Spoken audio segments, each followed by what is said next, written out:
So first of all, we'd like to thank you, Mr. McGee, for taking the time out of your busy schedule to join us for today's stream. Yeah, no problem. Very excited to be here. Yeah, as fans of your series, we're pretty excited that your studio is going to be doing a new project. Well, we'll see. We hope we get to know the new project. It's up to getting enough support from fans of the Alice stuff to make that happen. Yep, I really hope it happens. I'm looking forward to the signed Blu-ray.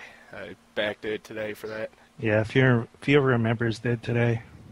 Oh, awesome. Thank you for that. Yeah, it's looking like it's on a pretty good track right now. We're approaching 100,000. Now, where has that And last time gone? I looked, it says that we're funding if we keep up this pace. So, my fingers are crossed, and we'll see how it goes. So, as with many great stories out there, maybe we should start tonight with the beginning. Would you like to give a little brief synopsis of your version of Alice's adventure so far?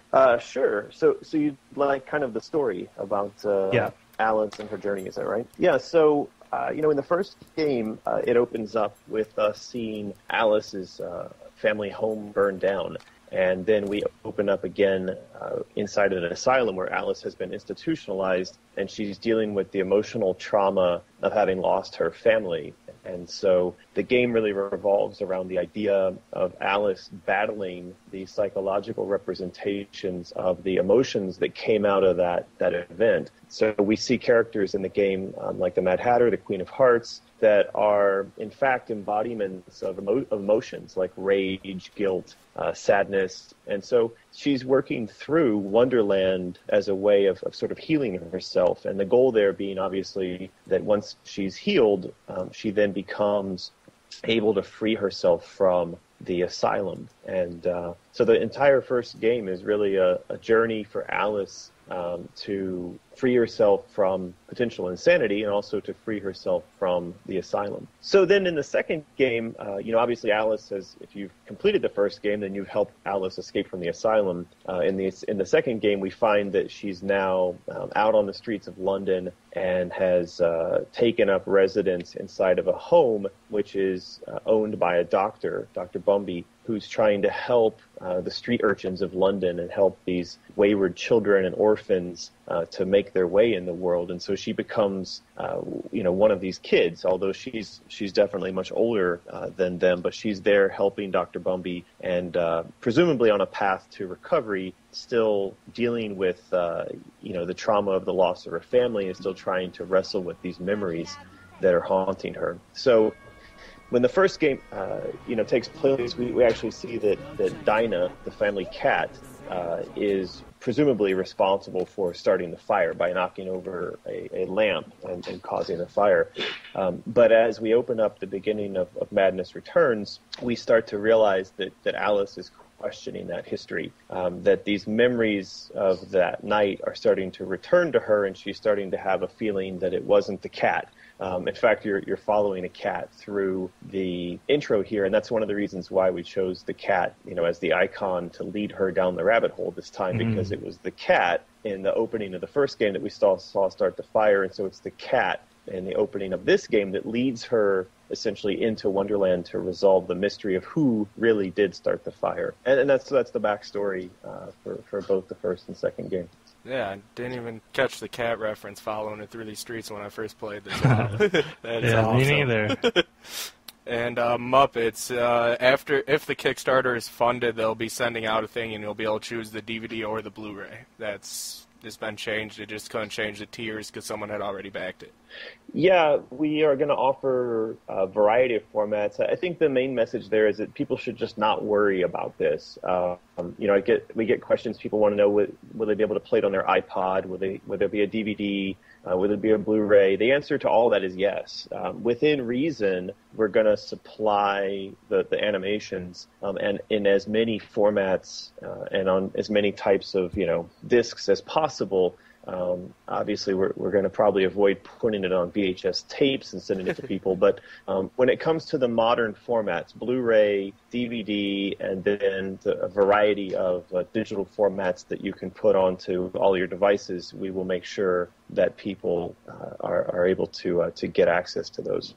Yeah, and so this, like the animation that you're seeing right now in game, this is 2D motion graphics that was created by a guy in Shanghai with our artists. His name is Ed Goyne, and so he's just confirmed that he's going to be able to come back on board and do more of these animations. So among the animations that you'll find on the DVD will be some in this style that he's going to do. And then we also last week confirmed that Troy Morgan, he's a stop-motion animator. He's going to do some. And then next week we're going to be announcing animators who work in 3D, computer-rendered 3D, who are going to be coming on board. So, you know, when this is done, you're going to see that there's quite a variety, a range of styles, and that each animation has its own little story. It has its own director. It has its own tone and feel to it. And I really like the animation in this one, the 2D stuff, so that'll be cool to see come back. Yeah, my hope is that we end up with something similar to the Animatrix. I don't know if you saw that series of animations that were connected to the Matrix films. Yeah, that was one where they had a number of different directors, each working in a different style, each telling a sort of mini story within the universe of the Matrix. And so that's exactly the kind of thing we'd like to do here. Different directors, different styles, each within a different brain in London that Alice is going to be exploring. Do you have any ideas for who you might want to do these styles, or is that something you can't talk about right now? Well, we've already announced last week a guy named Troy Morgan who does the stop-motion animation. If you go to the Kickstarter page, I just put the link in the chat there. You'll find a link to his work, and so that's the first announced director that we have. Then the second we're going to announce in a day or two is going to be Ed Goyne, who's the guy that did the 2D motion graphics animations that you see in the game as we're playing right now. And then a little while later next week, we're going to announce some 3D animators as well. And I'm hoping before the campaign's over, we'll be able to announce some cool directors and writers who are going to be coming on board. But, you know, getting those deals done in time, it may be challenging to also make the announcement. So everyone seems to be asking the same question, and I'll pick Limones from Form Vaporous. He's asking, what's in store for Alice in this third installment of the series? Well, there are two different things that we have to consider. That what we're talking about for Otherlands, there's the videos, which would be the animations that we're talking about, and that's what the Kickstarter has to do with. And then there's the possibility of a game based on Otherlands. And so for both of them, the core idea is that in the first game, Alice mastered the psychological. In the second game, she mastered the physical world, and she defeated Bumby, who was a physical bad guy. And in the third game, she's going to marry these two masteries together, and that's going to give her the ability to go into the wonderlands of other characters, so the people that she meets on the streets of London. And that's why we're calling this Otherlands, because she'll be exploring their subconscious interior of their minds. And the sort of mystery and the challenge for her in this third game is going to be not trying to solve her internal psychological problem, not trying to save herself and the children the orphans at Bumby home, but instead to save society as a larger whole. And so she's now fighting and using her powers to try to overcome a much bigger, darker evil that's threatening to sort of imprison all of us and imprison all of our minds by virtue of the way that the society around us is structured. So that's what the third story is going to be about. And in terms of the gameplay, you would literally be traveling into the minds of other characters and messing with their psychology. So for instance, like imagine that we find a young Jack the Ripper. He's not yet Jack the Ripper because he's only going to be about 16 years old. But Alice could travel into his mind, and she could be the one who's responsible for turning him into a murderer. Now, you know, right now it may seem like, well, why on earth would you want to do that? But it may be that we discover that by doing that, she's actually changing the course of history and making it so, you know, events turn out a certain way that's better for all of us. And so that's the kind of challenge that she's going to be facing in the new game. Interesting. That is an amazing idea. Yeah, I could see lots of fun stories coming from that. Yeah, and there's so many people that are really interesting that she's able to have access to in 1876 in London. Thomas Edison was there at that time, Jules Verne, a lot of the French surrealist artists, and a ton of really amazing and famous writers like Mark Twain. These people were coming in and out of London at that time, And so Alice is going to have an ability to shape history, in effect, and so that she'll have access to these great minds, and not just famous people's minds, but she'll also be able to travel into the minds of the poor and homeless, or into the minds of the bankers and the lawyers. I mean, it could be a very wide range of minds that she goes into, but ultimately the goal for her is going to be manipulating those minds in order to achieve certain results in the real world. What would you say the overall emotional tone for this piece is that you're looking like? What way are you going to approach that? Because you said there's for the film, because you said you were thinking about having different directors and for different parts and whatnot.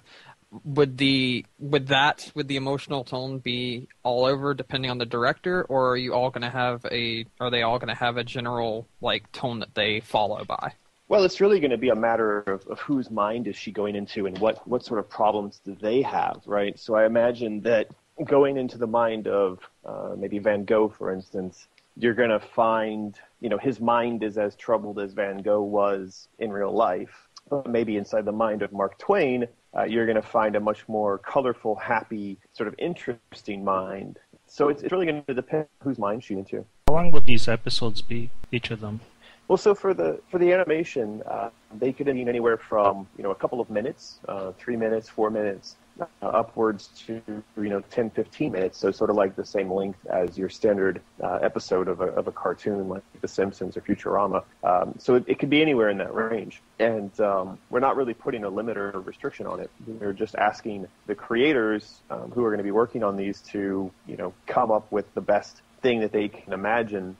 Whether it's going to be a small story, so that one episode may be sort of like a mini story, or it's more like a visual trip, just like a straight-up music video. That's really going to be left up to the director to decide. So going back to this story of Alice, it kind of seems like it's about one person fighting a corrupt system.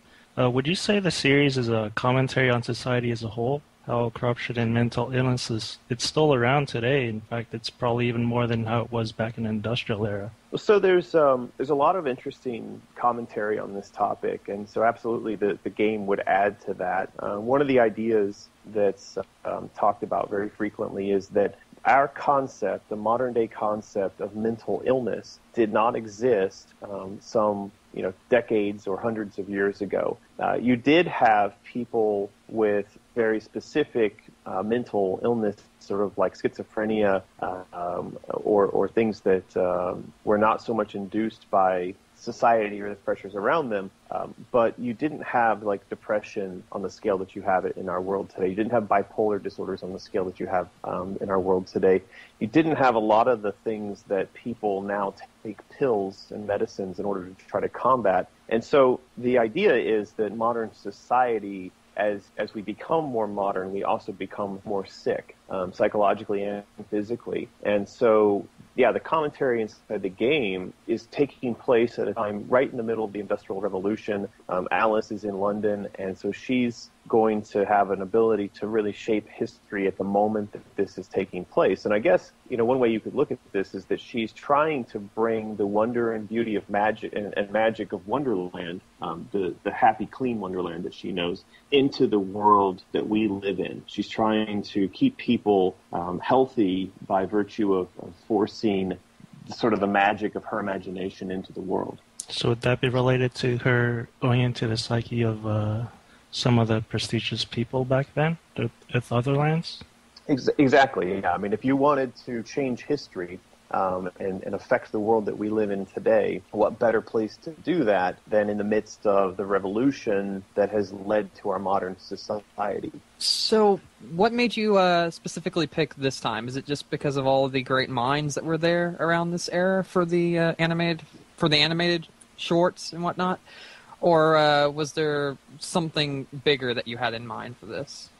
Simply because this is when Alice is alive. If you look at the first game, it took place 10 years after she was put into the asylum. That would have been 1870, 475, and then Madness Returns takes place in 1875, and so we're setting this new game in 1876. This all aligns with Alice being, she was 18 years old in the first game, she was 19 in the second, and she'll be 20 years old in the third game. So it's just about when Alice was alive. And those are dates related to the life and birth date of the real Alice Liddell, which has always been linked up to the dates for the game.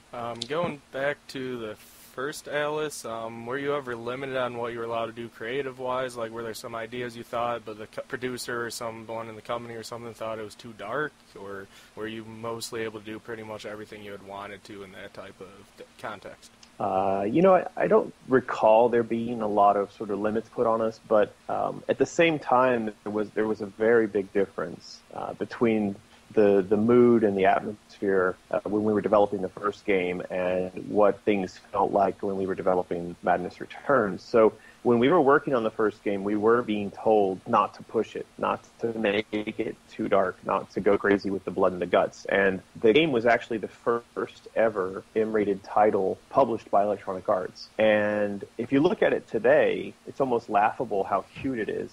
It's not pretty dark. Tame. It's very tame. But in its day, the original box cover, for instance, there was a picture of Alice with a knife, and the knife had blood on it. And those covers had to be changed because the retailers would not keep them on the shelves. They thought that they were too dark. So a second revision of the box cover got made with Alice holding the ice wand, which is a much tamer, less scary looking weapon. So there were things like that going on around the production of the first game, where we were being told to tone it down, not make things so bloody, and then of course the box cover got changed. And at that time, I remember that the CEO of EA at that time, came out in a meeting somewhere and held up Alice and said, "Look, this is not the kind of game that we here at EA want to be known for making." It was pretty controversial. Of course, now you fast forward the 10 plus years to when we began work on Madness Returns, and the atmosphere had done a complete 180. We were being told to make it bloodier, to make it scarier, to amp up the violence, and so the message was completely the opposite of where we had been. And so throughout the production on Madness Returns, the battle was, in fact, to fight off the demands to make the game more horrific and more violent. Because, in the view of the producers at EA, things like Dead Space, things like, Medal of Honor, things with a gratuitous level of violence, those are the things that are selling very well. And so their feeling was, hey, we need to amp up the violence and the horror in Alice as well. It's amazing how much the industry changes in just a small amount of years. Yeah. Yeah, exactly. But, one thing to note is that, I resisted that demand. I told them that contrast was very much a requirement for telling a good story and for telling Alice's story, that we could not have it be all blood and guts all the time, that it needed to have a degree of contrast between beauty and darkness. And actually the area you're running around inside of right now is very contentious, because they really wanted the first areas of the game to be very dark, very bloody, very gratuitous, because they felt like if we didn't do that, the people would not get hooked on the content. And so we had a lot of fights with them about sort of what were the first enemies we were going to be fighting. And, my point was, look, we haven't really got far enough into the story to start introducing a lot of the really dark enemies she's going to fight with. And on the EA producer side, it was like, look, we need to show our best and scariest stuff right away. And so there was a kind of battle between their desire to get the audience hooked on the really dark material and my desire to have the story unfold in a more natural and sensible fashion. It's very respectable of you for sticking to your guns.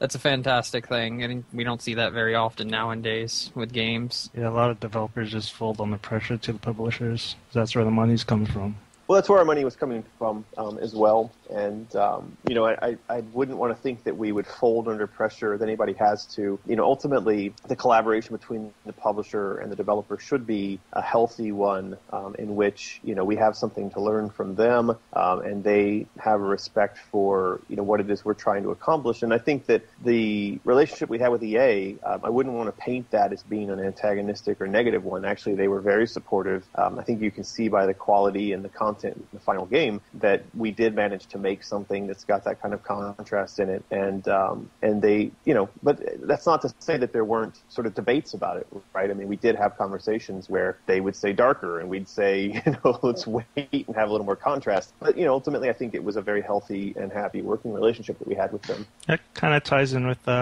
forum post on Bison Hero we got from Giant Bomb. He's asking if publishers and gamers expect you to make dark takes on fairy tale and classical literature, or do you have? Yeah, are you free to? It's a great question. It is a kind of trap that I'm in. That when a publisher comes and says, "Will you work on something for us?" They're asking for a dark fairy tale. And when we announce something, one of our own original games, and let's say that it doesn't have that kind of dark fairy tale feeling to it, we have a problem because the audience doesn't show up. Whereas when we announce something that's got a dark fairy tale theme to it, the audience is there. And in fact, that's even there's an even more narrow range, which is that when we announce something that's not Alice related, the audience is much smaller. But when we talk about something related to Alice, we get a much bigger response. And so, I mean, there's a built-in audience there. They have an expectation, and that does guide to a large degree the kinds of projects that it makes sense for me to work on. Is it tougher to move away from the franchise, you find, because of that critical success you had with Alice? Oh, absolutely. I mean, people want more of the same. They know what to expect. Yep. They enjoyed it. And so, if I came out tomorrow and I said, hey, I'm going to do an FPS with Space Marines, people would be scratching their heads and saying, well, that's not what we know you for. That's not what we want from you. Why don't you work on another Alice? And in fact, I mean, if you saw what happened when we launched the Oz Zombie Kickstarter campaign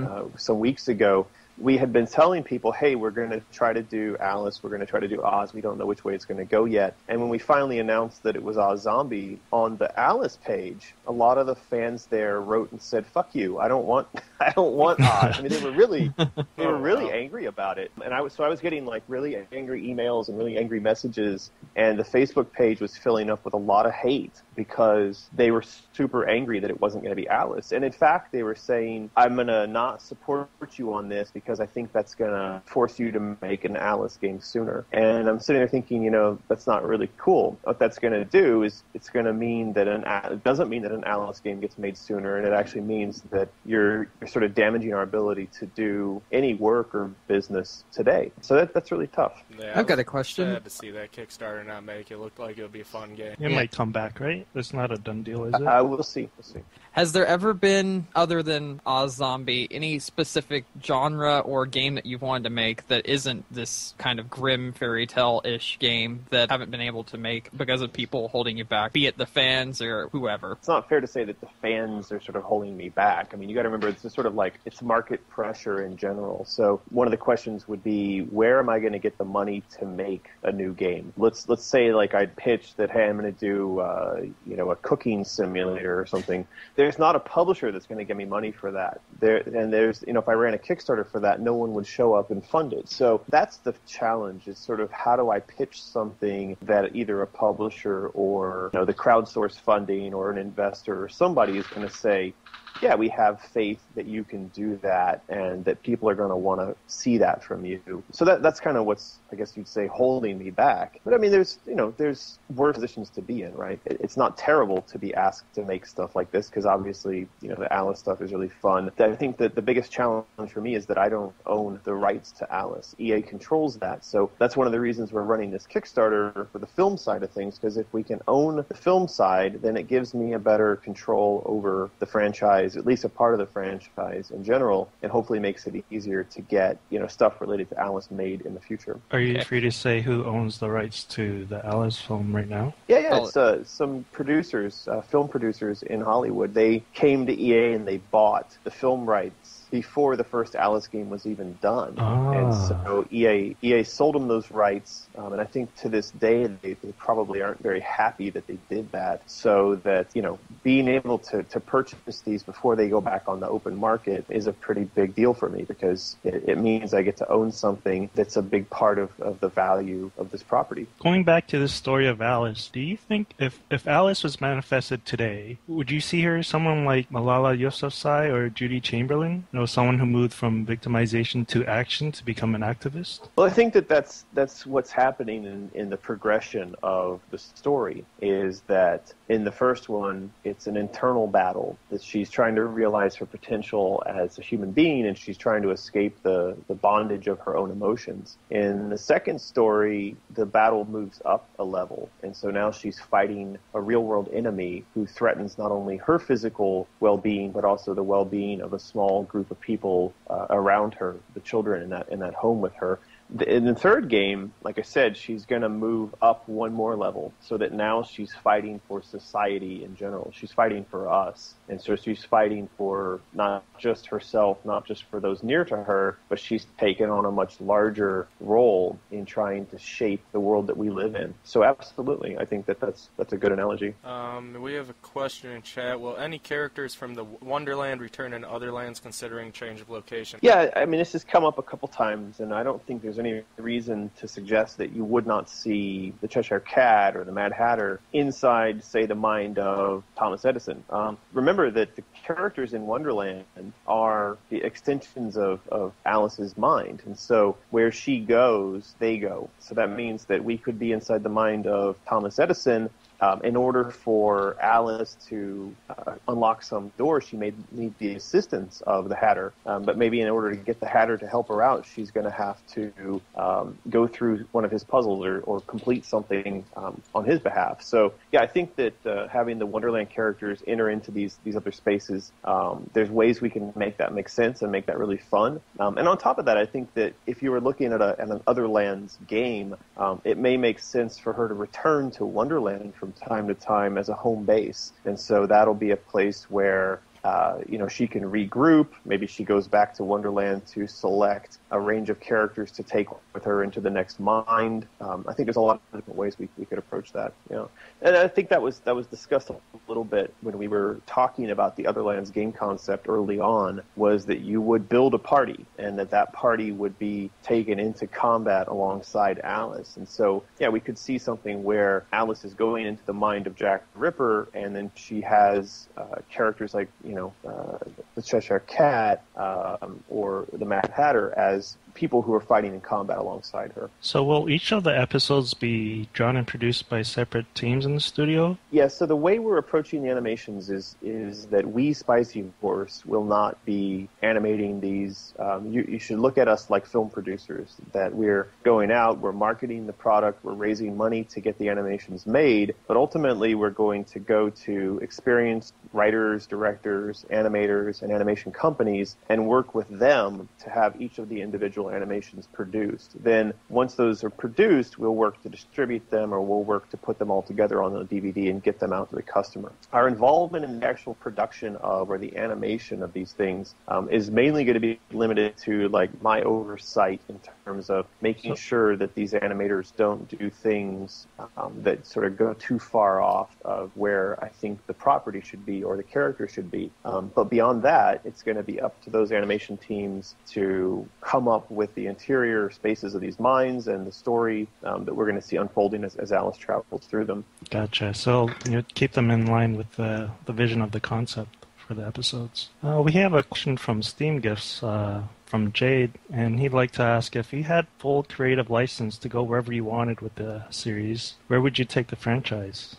So, I mean, I think that's what we're talking about doing with Otherlands. Otherlands is the third and natural part extension of the story, and that is the full and creative, full creative license to go. It's not really something where I'm saying I have full license, therefore I'm going to take Alice into outer space.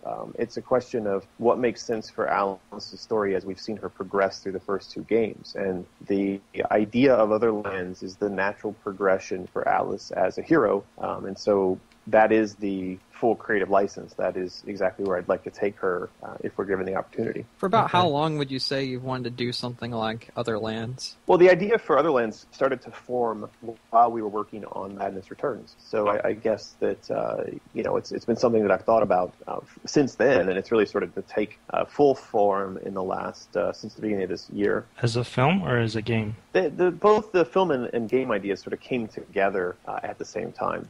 Do you think it would be possible to have different things happen in the film than in the game, but have like kind of show different characters from said film in the game and vice versa? Well, I think it's a necessity. There's quite a long list of characters that we can play with, but like Thomas Edison, that's a mind that I'm very interested in seeing us explore, and I think that it would be a shame to sort of have Thomas Edison in the animations, but then somehow not have him in the game. I think that naturally we're going to see, especially a lot of these larger, more well-known characters appear in both the animations and in the game. Why is Otherlands a series of shorts and not a new game? Well, because it's EA that controls the rights to the game, and Otherlands is an extension of the rights to the film side of the Alice property. So it's an unusual situation. It doesn't happen very often, but in the instance of Alice, back when we were making the first game, the rights were split. They ended up being sold, the film rights being sold to some producers from Hollywood, so that EA controls the interactive aspect of the Alice property, and these producers control the film aspect of the Alice property. Now, those producers have recently come to me and asked, would I like to purchase those film rights? And of course I would. And so if I'm able to have hands on the film rights, I'm then going to want to exploit those and turn those into Otherlands. And the reason I'm choosing to go with Otherlands first is because by doing that, I have a sense that we'll be able to communicate to EA the value of and the level of interest in this idea, and that will then inspire them to move more quickly to help us get a third game made. But ultimately, whether or not a game happens is all coming down to a decision that's going to have to be made by EA. They're going to have to say, yeah, we're interested in seeing a third game made. And just, so I mean, that's a conversation I'm having with them. There's conversations going on weekly to discuss getting a third game made. And so I think that that's still very much a possibility. It's a possibility in the near future. But the focus today, again, is on getting the film rights secured so that I own and control those, and so they don't end up being owned and controlled by someone else. Does that happen to all game franchises? They have their own separate film rights and game rights? No, that's why I'm saying it's unusual to have this happen. Of course, every property has rights. So let's say that you ended up making your own cooking simulator, right? Okay. So you've got the cooking simulator, and it becomes a successful iPhone game. But then somebody approaches you and says, we'd like to turn this into a TV series, right, or we'd like to turn this into a book, or we'd like to turn this into a soundtrack. Every time you create an extension to, or you suggest an extension to a property, that's some aspect or another of the rights. Now, normally, when you create something, or if you're EA, you own all aspects, all forms of exploitation, from T-shirts to movies to soundtracks to bumper stickers. But you, of course, can write a piece of paper that says, I'm giving Bob or Joe or somebody control of this aspect. Now, most of the time, if you're Activision, if you're EA, you do a license deal. That means that you give a limited license for a limited period of time to some piece of your property, so that someone could make a Call of Duty lunchbox. But it doesn't mean that they own that forever. It just means they have a license to make Call of Duty lunchboxes. In this instance, what's strange is that EA didn't sell a license. They sold the rights outright. That means that if I purchase these, then I or my company forever. The thing that really excites me about the project is the idea that so many different people can be involved with it. I mean, that's one of the things that I've always enjoyed about making games, is that people see my name on the box, but what they kind of tend to forget is, Alice Madness Returns took 80 people inside of our studio, another 65 people outside of our studio, plus another probably 60 people involved with things unrelated to, the actual game production. So you're talking like, 200, 300 people working on this product. That's the fun thing for me about working on these games, is that every time I see, as you guys are running through this, a texture, a model, an enemy, what I see is not my expression. What I see is the expression of 200, 300 people who all had a blast building this game. And so that's what's exciting to me about the animation project. Any of the artists that work on this game going to be working on Otherlands that you can think of? Yeah, as you're playing the game, you'll see the 2D motion graphics that make up the memories that she's discovering. And that's also the big intro sequence to the game. That guy has just confirmed that he's going to come back and do motion graphics for us as well. Any chance of the project being shown at film festivals around the world, like Sundance Film Festival? So I think I certainly hope so. Another movie actually did that. Indie Game, the movie. They got optioned by HBO. Sure. Yeah, I hope that we create something that ends up, being valuable enough, interesting enough that people want to see it in places like that. I certainly think there's the potential here. I mean, if you just think about the pitch very quickly, Alice and her Wonderland traveling into the minds of some of history's greatest writers, inventors, and politicians, and imagine this, series of, maybe it ends up being 20 or 100 animations. This is a sort of film festival of the mind. I think that as a collection, that's got a lot of value, and so there could be a lot of interest for this in different places around the world. So what's it like living in Shanghai? It's a really incredible time to be here. So I've been out here for almost 10 years, and in the last 10 years, I've witnessed so much change within the culture, everything from banking and creativity to sexuality, the way the government's working, the way the media works. It's just an incredible time. There's a sort of revolution happening in many, many aspects of the society. So it kind of feels like sitting back and watching history unfold and fast forward, because that's the other thing. Everything happens very, very quickly here. The last 10 years, 15 years, there's been this mass movement of somewhere around 300 or 400 million people from a lower income class to middle upper income class. So you have a sudden explosion of all the things that go along with the middle class. Everybody's buying cars, they're drinking Starbucks, they're going to buy their jeans at Gap.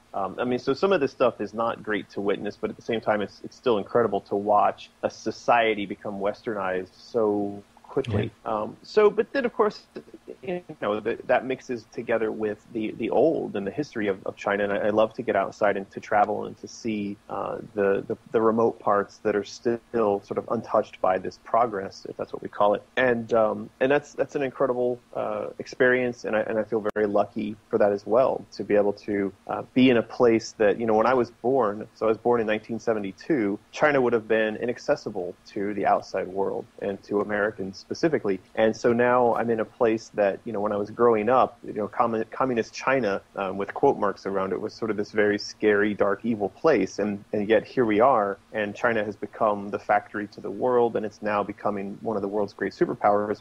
It's just a very incredible experience to be able to see this firsthand. That kind of relates to a quote on your Kickstarter bio from Mark Twain. That's actually one of my favorite quotes from him. Travel's fatal to prejudice, bigotry, and narrow-mindedness. That's awesome. I wish I could do that. I keep that up there, and that's printed on my wall because so many people are so bigoted about the world, and not just about China, but they're so unaware of the beauty, the depth of the world, that when you travel and you start to see how similar everybody around the world is, but also how beautifully dissimilar we all are, it really opens up your eyes and makes you realize that anything other than just fully embracing the wonder of the world and the wonder of other people is a complete waste of time. And Absolutely. Yet we have entire societies of people who go through life being afraid of each other, being afraid of the outside world, being afraid of the unknown. And this, I think, a lot of it has to do with what our governments are trying to make us feel. And that's one of the topics that's really interesting to me, especially being an expat and living outside of the U.S., is just how much fear governments push onto people and how much of a divide they create between you, me, and everybody else in the world. I think that's one of the reasons that quote is so inspiring to me. I wish more people were aware of it. Oh yeah, it's my favorite. That actually kind of ties in with Alice's story, how in the first game she's trying to break out from being stuck in an asylum, being afraid to live, and being able to travel. You just open up your mind to all kinds of possibilities, and that's what she's doing now. She's trying to free people's minds. You're exactly right, and that is exactly the tone, the theme for the series of the game, is to escape the illness of the emotions that have been forced upon you by events that are outside of your control. Alice's story is one for all of us for achieving the freedom of our minds. And so I think that when you look at traditional hero stories, that's the same story that Neo has in The Matrix. That's the same story that Luke has in the Star Wars. And that's one of the reasons why these stories are so powerful and so inspirational for us, is that we all know, subconsciously, we know that we're trapped. We know that the world around us traps us. And so these stories give us a sense of hope that we might be able to express ourselves creatively. We might be able to break free from these things. Yeah, that's reflected in the artwork too. When I was looking around for screenshots of the games, it really puts home the message of, there's more to life than just being stuck in a hole. Try to break free. Yeah, absolutely. So we got a question from SFK. Do you think the inevitable move to cloud-based computing will be detrimental to game development in any way in the future? Well, I wouldn't necessarily agree with the concept of everything moving inevitably to cloud-based. I think we're going to end up with a kind of blend of cloud and local data, and hopefully that kind of will become seamless. I wonder if the guy asking that question is worried about the idea of always online. But I think in general, when people look at something that's an advance in technology and they worry about whether or not this is going to be detrimental, it probably would make sense to kind of look at, is it really going to impact every form of game that you could ever play? It's sort of like people who get up in arms about mobile games, but they're kind of not taking into account that the technology is going to evolve to a point where there's very little distinction between a mobile device and the power that you have in a console or a laptop, and so the line between a mobile game and a not mobile game is going to blur and eventually go away. So kind of railing against the idea of mobile games today, 20 years from now, people are going to laugh and be like, what the hell is a mobile game? All games come on devices that I can keep in my pocket. What's the big deal? I think it's pretty funny that over the last 20 years, so 20 years that I've been making games, the fact that we're still using mouse and keyboard to drive our games, or we're still using an analog joystick to drive our games. These are devices that are 20, 30 years older. The keyboard is even older than that. We need desperately to advance the input-output that we use with our games, because until we do that, the game designs are really not going to advance. We've sort of explored and seen the end-all, be-all of all the things we could do design-wise with the control schemes that we have today. So if we're going to see really proper innovation, we're going to have to start moving towards different types of input-output. The Kickstarter page doesn't have a specific digital distribution agreement yet. Is there any possibility to have the animation movie available on Steam? Yeah, we are talking with a number of different digital distributors about how to get this out there. It could be Steam, it could be machinima.com, it could be, I think there was another one that just contacted this morning, but what I would hope that we could do is set up a bunch of non-exclusive distribution agreements with a variety of different digital distributors, and that way people who want to have access to this stuff can get access. So eventually what we'll try to do is kind of like what we've done with our games. Like if you backed our Akinero campaign, then once we put Akinero on Steam, we gave you credits linked to the Steam version so that you could get access to that without having to pay for it, right?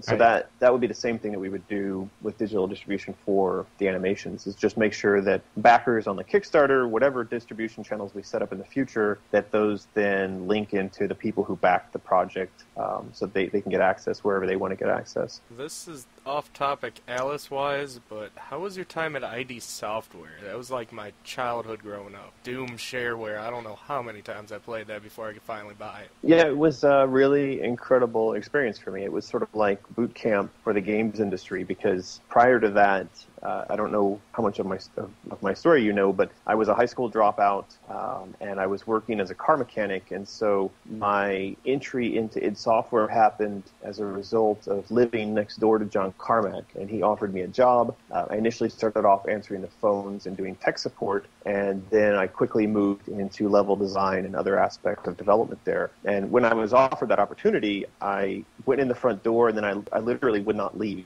Once I said, okay, now I'm working at id kids off and were like, I'm not going home. And so I taught myself everything there was to know about the business and about the making the games. And so I was there for a little over 4 years, and eventually they fired me. But before that, I got to be involved with Doom, Doom 2, Quake 2, and a whole bunch of others. So it was just really incredible. Did you teach were you self-taught about the game industries? Did you teach? Yeah, pretty much everything that I know today has been self-taught. I'm a big believer in self-teaching, and whenever people ask me if they should go to a university to learn game or art or whatever, I try to encourage them. Maybe they're going to do that anyway, but I try to encourage them to focus on self-taught as much as possible, because I think that you tend to get a lot more out of that. And so, everything I know about games, game development, game business, programming, level design, all that stuff was self-taught. Actually, the player that's streaming Alice Madness Returns right now is actually self-taught coder. Yeah, I think that one of the things I noticed is because I know I'm a high school dropout, I oftentimes will feel concerned that I'm not that I may be the dumbest person in the room, right? And so as a result, I'm constantly driving myself to learn more, read more, understand more, and to teach myself more. And so I think that that's a fairly healthy concern, because unlike a lot of people I know that they graduate university and they kind of feel like, well, I've got this piece of paper that says I know what I'm doing. They never ask questions again. They sort of never, not everybody. I mean, I'm making a generalization, but a lot of people I've met, they sort of go, well, I've got this piece of paper that says I know everything there is to know about, say, marketing. Therefore, you must believe that what I'm saying about marketing is correct because I've got a degree. And in fact, you can turn around and show them that, like, look, since you got your degree, there's been a lot of study on behavioral psychology that suggests that maybe people would respond better to X, Y, and Z thing. And there's a lot of people you'll meet who are very resistant to that. They go, nope, I paid my money, I know my stuff, and I'm not going to sort of open up to the suggestion you're making that there might be a different way of doing this. Spending so much time working on a game or any form of media, after you're done with all of that, does it ever feel like, you're already just sick of having seen this, having put so many tons of hours into it, like that you couldn't play through your whole game, or you couldn't just sit down and enjoy it because you're like, I remember all the blood, sweat, and tears that went into it, and it's just like, I've been seeing this every day for just months or years, and you're just tired of seeing so much of it? Has that ever happened, like, just kind of gotten sick of it? Well, I think certainly when you finish a project, so like at the end of Alice Madness Returns, we'd been working on it for 2 years. It took us over 18 months prior to the beginning of development to even get the deal in place. There's 18 months of trying to get a deal done. Then there were 2 years of working on the game. So yeah, I mean, once I got to the end of that period of time, I was just like done. I did not want to think about or see or do anything related to Alice at all. But, now, like, as I'm watching you guys play through this, I'm pretty amazed at like, what I'm seeing, because it's a lot of it that you sort of, I'm seeing it differently now, because I'm not seeing a lot of the mistakes anymore. I'm sort of seeing it as I think from a consumer point of view. When was the last time you played Alice Madness It's tough to know that you made some then. It's been over a year or more now. It's been quite a while. Do you go back to it every now and then just to see your progress? I do not. I don't really go back and play my games over, and I don't really go back and play a lot of games over. Once I've finished a game, I kind of tend to walk away from it. Do you have any plans for bringing Grimm to Steam in the foreseeable future? That's a great question. I would love to bring Grimm to Steam. One of the challenges we've run into is that because there are 24 episodes, actually 23 episodes, but the last one is sort of two rolled into one, there's resistance on the part of Steam for letting us bring that content there because there's so much of it. I think that what we might have to try to do is put it into Greenlight and then put it into Greenlight as a big bundle, as a package, and then see if they would let us get away with that, which actually it reminds me we need to put it on Greenlight. If you do, all of us will upvote it. I've sort of been curious about that because I got the feeling that if we put that on Steam that we would just get a bunch of people railing against against it and hating on it, because it seems like the Steam community, they sort of really want vampire or zombie or, other kind of dark games. And I kind of feel like the art style, the tone of grim, that most people on Steam would be like, no, I'm not interested in this. I don't want anything to do with this. I wouldn't say everyone would be that way, because Steam's got a bunch of different groups of fans. Yeah. There are a lot of people that will support anything that looks just different, or anything that appeals to them. And then there are some people that also have they just love seeing old games show back up. They're like, Steam will bring back old games and people will just eat them up, and that happens all the time. And I don't really think it's just the zombie fans and the shooter fans that are on Steam. I've seen many different people and made friends with many different people through PC gaming that have a lot of different tastes. So okay, I think it'd be the best place overall, and I think you'd have a better chance than, say, having a console release or or something like that in the future. It is personally, I would think like your shooters, your zombie fans, a lot of those are more on console. Steam's kind of a anything goes sort of deal. That's not really what we've seen.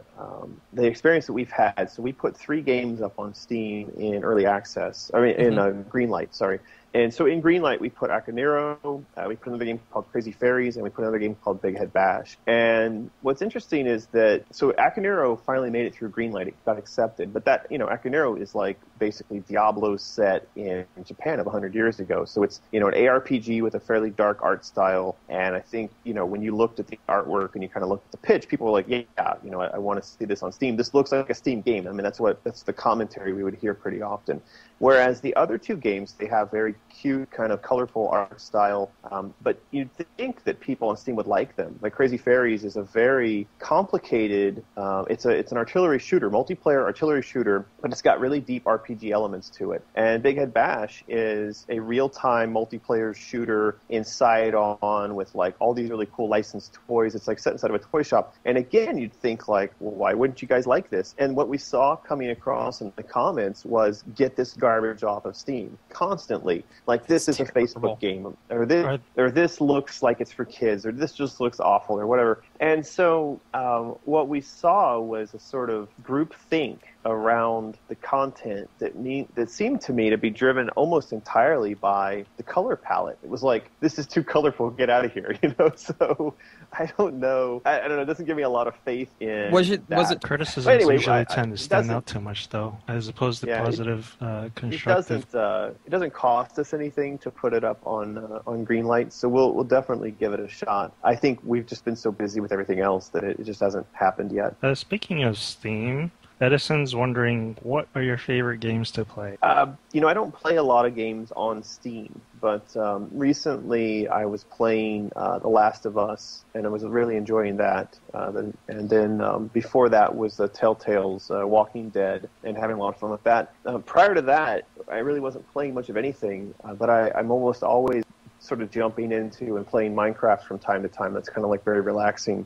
I think the last big game that I really played in full might have been like Fallout, the last Fallout, which was ages ago, but mainly just because I'm too busy. So it's most of the time I'm just playing Minecraft, to be honest with you. Or some of our guys in the Steam chat are looking at your green lights for the other ones, the more colorful ones, and they seem to like it. Crazy Fairies is very similar to Worms, and it's Worms multiplayer, and then, like I said, there's a tremendous amount of sort of RPG-style depth to it. But I think what the people on Steam were sort of not happy about, 2 things. The art style seemed very cutesy, too cutesy to them, and the other thing is it's a free-to-play game. So in order to get into the game and play it, you can do everything for free, but there's also an in-game currency. Mm-hmm. So a lot of people, like when we put up Akinero, they also were pretty resistant to that. They're like, well, this looks great, but why are you trying to make me pay money to play this? I think a lot of people are afraid of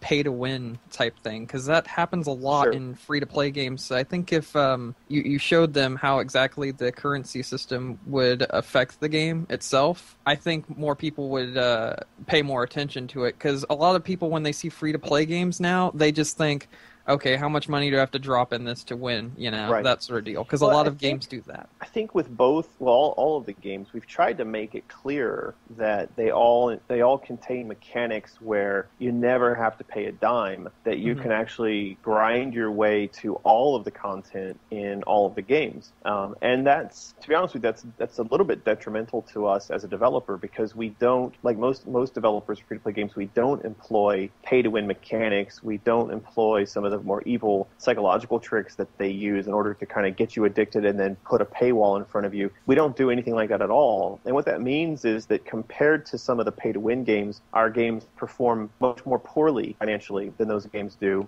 and yet we still get beat up for being a free-to-play game. And we still have people accuse us of being pay-to-win, even though we're very distinctly not, and we pay a price for not being pay-to-win. But the problem is you almost can't engage with those people in that conversation. Once they see a free-to-play game, they convince themselves that it's pay-to-win, that's it. It's over. There's not a debate. There's not a conversation. They just slam you and they walk away. Yeah, Crazy Fairies is very similar to Gunbound. A lot of people made that comparison in the past. And one of the cool things about Crazy Fairies is you can play cross-platform from anything to anything in real time. So you can play from Mac, PC, web browser, client, Linux, iOS, and Android. All at the same, all real time. Hold on one second, I'll be right back. Okay. So Edison has a question from Steam Chat, and he's asking, what artists do you admire? Do you have any favorites? Well, if you look at the Alice games, I mean, you'll see a lot of influence from an artist like Mark Ryden is one that I like a lot. In the past, like I did Bad Day LA, that was in collaboration with these guys called Cozy and Dan that are LA-based artists that do kind of photorealistic hand-drawn sketch stuff. And that was how the Bad Day LA game ended up with the art style that it had.